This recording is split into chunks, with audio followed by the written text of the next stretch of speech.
Pulivendula ZPTC ఎన్నిక కాకరేపుతోంది. ఇరు party సంబంధించిన అగ్రనాయకులు సైతం ప్రచారంలో పాల్గొంటారు. ఒక జెడ్పీటీసీ స్థానానికి జరిగే ఎన్నిక కోసం ఒక రాష్ట్ర స్థాయిలో నేతలందరూ కూడా ప్రచారంలో పాల్గొంటారు.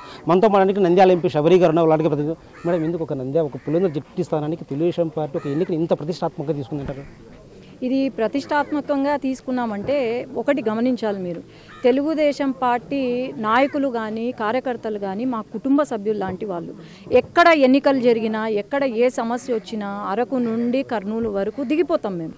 ఇది కుటుంబ సభ్యులుగా మేము ఇచ్చుకున్న సపోర్ట్ తప్ప ఇది ఏదో వెంజన్స్తో చేసే ఎన్నికలో అదేం కాదు.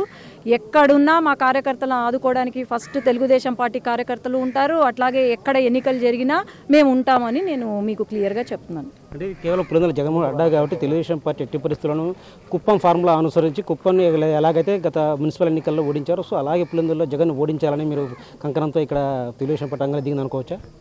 జగన్మోహన్ గారి అడ్డా అని మీరు అంటున్నారు, కానీ అడ్డా ఎప్పుడవుతుంది? ప్రజలు మా జగన్మోహన్ గారు అని ఆదరిస్తే అడ్డా అవుతుంది ఎప్పుడైనా. లేదు నేను ఇక్కడ ఎమ్మెల్యే ముఖ్యమంత్రి ఇది నా సొంత ఊరు ఇది నా అడ్డా అనుకుంటే సరిపోదు. మనం అందరం గమనిస్తే మరి 5 సంవత్సరాలుగా జగన్ గారు ఏం చేశారు? ముఖ్యమంత్రిగా సొంత జిల్లా అని చెప్పి ఓటర్లందరూ అబ్బా ముఖ్యమంత్రి మా జిల్లాకు వస్తే చాలా అభివృద్ధి చెందుతుంది, మేము కూడా చాలా బాగుపడతామని చెప్పి ఓట్లేశారు. మరి ఏమైంది? ఒక పరిశ్రమ వచ్చిందా? కొపర్తి ఇండస్ట్రియల్ హబ్ ఆనాడు వచ్చినప్పుడు 1500 కోట్లు, వేల కోట్లు, లక్షల కోట్లు ఇస్తే ఏం జరిగింది? ఆయన కనీసం ఇటుక కూడా వేయలేదు. మరి కడప స్టీల్ ప్లాంట్ అని చెప్పారు, వచ్చిందా కడప స్టీల్ ప్లాంట్? ఆలోచన చేయండి. ఒక రోడ్డు పడిందా? ఆలోచన చేయండి. ఈ జగనన్న కాలనీస్ అని నేను తిరుగుతున్నా, కనీసం బేస్ మట్టం కూడా లేదు జగన్ కాలనీ. మరి ఏం అభివృద్ధి చేసినట్టు? ఎట్లా అడ్డా అవుతుంది జగన్ గారిది? అడ్డా అంటా ఏమీ లేదు, డబ్బులు దోచుకోవడము తప్ప, బెదిరింపులు తప్ప అది నా అడ్డా అంటే కనుక ఇక్కడ జెడ్పీ ఎన్నికలతో ఎవరి అడ్డా ఎవరి కంచుకోట అనేది తెలిసిపోతుంది. ఒక పులివెందుల ఒక మండల స్థాయిలో జరిగే ఎన్నికకు కేవలం పోలీసులు ప్రొటెక్షన్ లేకుండా వన్ సైడ్గా విరుస్తున్నారు, వైఎస్ఆర్ కాంగ్రెస్ నేతలపై దాడులు చేస్తున్నారు. అదే జగన్ పర్యటనలో మాత్రం 1,000 మంది పోలీసులు కట్టేస్తున్నారు. ఈ ఎన్నికకు ఎందుకు పోలీసులను కేటాయించలేకపోతున్నారని ఆరోపిస్తున్నారు. కాదన్న, ఏం దాడులు జరిగినాయి నాకు అర్థం కాదు. మొన్న ఎమ్మెల్సీ పైన దాడులు జరిగినాయి అని అన్నారు. పులివెందుల లోకల్ వాళ్ళను ఒక్కరికైనా ఏమైనా టచ్ అయిందా? ప్లస్ ఎమ్మెల్సీ గారి పైన దాడి చేసినారు అని అంటున్నారు. మరి దాడి జరిగిన తర్వాత ఆయన ఎక్కడికి పోవాలా? మామూలుగా దాడి జరిగితే గవర్నమెంట్ హాస్పిటల్ పోయి ఎమ్మెల్సీ కడతారు, గవర్నమెంట్ హాస్పిటల్ పోతారు. కానీ ఈయన ఎక్కడ పోయినాడు? జగన్ గారి మామ హాస్పిటల్కి పోయినారు. ఆడనే అందరూ ప్రెస్ మీటు అబ్బా నాకు దెబ్బలు తగిలినాయని చూపిస్తారు, కానీ అక్కడ దెబ్బలు తగిలినాయా లేదా కూడా తెలీదు. ఒకసారేమో ఇక్కడ నెట్టికి బ్యాండేజ్ చేస్తారు, మళ్ళీ ఇంకొక ప్రెస్ ఏమో చేతికి బ్యాండేజ్ చేస్తారు. అసలు ఎక్కడ తగిలినాయి దెబ్బలు ఏంటి? నాన్ లోకల్స్ వచ్చి ఇక్కడ ఇన్వాల్వ్ అయ్యి ఘర్షణలు గురి అయ్యి తెలుగుదేశం పార్టీ పైన ఒక మచ్చ తీసుకురావాలని తప్ప ఏం లేదు.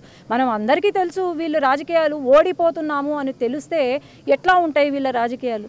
మనం చూసినాం ఆనాడే సొంత చిన్నాన్నను కూడా హతమార్చారు. మరి సొంత చిన్నాన్నను చంపినప్పుడు కనీసము ఏమన్నా చేస్తున్నారా? ఒక కొడుకుగా ఏమన్నా న్యాయం చేశారా ఆ కూతురికి అంటే లేదు. ఇప్పుడు కూడా అదే ఓడిపోతామని చెప్పి ఈరోజు అంతా దాడులు చేపించి అందు చేస్తున్నారు తప్ప ఇంకేముంటుంది ఇక్కడ? అంతకుమించి ఏం లేదు. ఎవరికి కావాలా ప్రొటెక్షన్? మేము నీతిగా చేసే రాజకీయ నాయకులకు మాకేం ప్రొటెక్షన్ అవసరం లేదు. ఈరోజు లతమ్మ ఒక్కటి పోయి ప్రచారం చేయమన్నా చేస్తారు.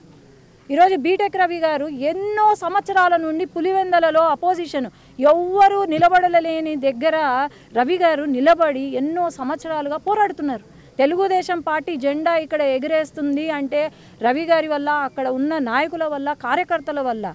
ఇది మనం అందరం గమనించుకోవాలా. లేకపోతే వాళ్ళ అడ్డా అయితే ఇక్కడ తెలుగుదేశం పార్టీ కార్యకర్తలే కనపడరు.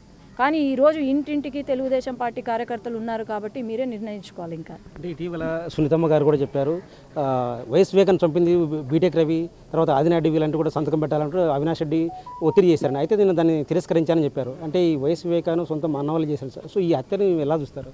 హత్యని ఎలా చూడడం ఏంటి? జరిగినప్పుడు గుండెపోటు అని చెప్పిరి, సాక్షిలోనే వచ్చింది గుండెపోటు అని చెప్పి. ఆ తర్వాత మళ్ళా సునీతమ్మ వచ్చి లేదు ఇది నాకు పోస్ట్ మార్టం చెయ్యాలి అని చెప్తే సాయంత్రానికి ఇది గుండెపోటు కాదు ఫస్ట్ బీటెక్ రవి గారు చేశారు అన్నారు. మళ్ళీ ఆదినారాయణ రెడ్డి గారు చేసినారు. తర్వాత ఏమన్నారు? మా సీఎం గారే చేపించారు అని చెప్పారు. ఇదా రాజకీయం అంటే? సొంత చిన్నాన కూతురు వచ్చి నాకు న్యాయం చేయండి అని అడుగుతుంటే న్యాయం చేయడు, కానీ ఏదో అందరినీ దొంగలను కాపాడుకుంటూ వస్తున్నారు కాబట్టి ప్రజలందరూ గమనిస్తున్నారు ఏం జరుగుతుందనేది గమనిస్తున్నారు. తెలుగుదేశం పార్టీ ఇక్కడ గెలవలేక ఒక మండల స్థాయి ఎన్నికకు మాత్రం ఒక గ్రామం చెందిన ఓటర్లు ఇంకో గ్రామంలో ఓటేసి అంటే వాళ్ళని అడ్డుకోవడానికి కేవలం పోలింగ్ శాతం తగ్గడానికి మాత్రం అడ్డుకుంటున్నారని వాళ్ళు ఆరోపిస్తున్నారు. ఎవరు అడ్డుకుంటున్నారు? లేకపోతే రౌడీలను ఎందుకు దింపుతున్నారు? ఇక్కడ పార్టీలో వీళ్లకు సపోర్ట్ చేసేది రౌడీ వెధవలు తప్ప ఇంకెవరు లేరు. నోరు తెరిస్తే బూతులు. ఒక విలువలతో కూడిన రాజకీయాలు చేస్తున్నారా వీళ్ళు? ప్రజలు గమనిస్తున్నారు, ఇవన్నీ కూడా చూస్తున్నారు, ప్రజలే బుద్ధి చెప్తారు. అంటే మీరు ఇక్కడ ప్రచారానికి వచ్చారు, అట్ ద సేమ్ టైం ప్యారలల్గా మీ తమ్ముడు కూడా బైరెడ్డి సిద్ధార్థ రెడ్డి ఈరోజు ప్రచారానికి దిగారు. సో అన్నా చెల్లెల మధ్య పోరు ఇక్కడ స్థానికంగా కూడా ఉండబోతుందా? అన్నా చెల్లెల మధ్య పోరుంటే నేను గెలిచేదాన్నే కాదు, అది చెప్పండి. ఆడ సీటు ఎవరికి వచ్చింది, ఎవరు గెలిచినారు? ఇడ ఎవడు అన్న ఎవడు తమ్ముడు? ఇక్కడ ఇదో నా అన్న తమ్ముడు ఉన్నారంటే ఇక్కడ తెలుగుదేశం పార్టీ కార్యకర్తలు తమ్ముడు తమ్ముడు అని అక్క పైన ఎవరు కేసులు పెట్టరు. 6 సంవత్సరాల పాటు నా పైన కేసులు పెట్టి నన్ను ఎంత సఫర్ చేసినారో నాకు తెలుసు. ఒక ఆడపిల్లగా, ఒక డాక్టర్గా నన్ను తిరగనీలే, నా పైన అట్రాసిటీ కేసులు పెట్టినారు. అప్పుడు వాళ్ళేంది తమ్ముడు అన్న? ఇక్కడున్నారు నా అన్న తమ్ముళ్ళు, అది గమనించుకోండి మీరు. పులివెందులో జగన్మోహన్ రెడ్డి సీఎంగా ఉన్నప్పటికీ కూడా పులివెందులో కనీస అభివృద్ధి జరగలేదు. కనీసం ఈ ప్రాంత వాసులకు ఇది జగనన్న కాలనీల పేరుతో 100 కోట్లు దోచుకున్నారు తప్ప ఎలాంటి అభివృద్ధి జరగలేదని బైరెడ్డి శబరి చెప్తున్నారు. కెమెరా పర్సన్ సుదర్శన్తో శివ, బిగ్ టీవీ, పులివెందుల నుంచి.